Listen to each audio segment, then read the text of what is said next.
Barabara ya Kwale actually hakuna mtu anayekaga nguo nje ya wardrobe, na yule hana wardrobe lazima utafute carton ama kitu kingine, kwa maana hiyo barabara haijawahi wekwa barami for a long time. I think kwa kutoka pale kona ni wetu sokoni kwenda mpaka kwa Muhindi, hiyo barabara imejaa vumbi, na ile lami iliona ya mwisho ni ile ilikuwa imewekwa hapa Kukidego. Nimekaa hapa for the last 30 years, so I bear witness of that. Kitu cha pili, tuko na shida mheshimiwa, tunaulizwa kwa kijiji. Ukweli tuliahidiwa kutakuwa na titles. Watu wa eneo hili wengi, especially hapa B3 B4, hakuna mtu, ni maybe mmoja utasikia hapa na titles. Hao wengine hawajapewa titles.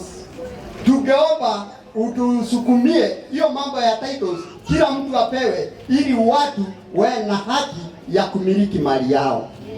Kitu cha tatu ambacho ningetaja na ni cha mwisho, wale watu wako along the river bank, most of them wanakaa na hofu, kwa maana hawajui kama atabomolewa leo ama kesho.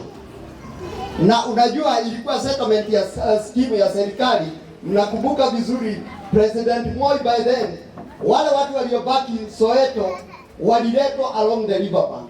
Ni settlement scheme ya serikali, lakini walipoletwa pale, kila wakati ukisikia utabomolewa, wanakaanga na hofu. Tunafaa wa mheshimiwa, wale watu waangaliwe, kama mtu haja ingia kwa mto kabisa, at least wawe sote na wawe na haki ya kuishi, kwa maana ni kura zako.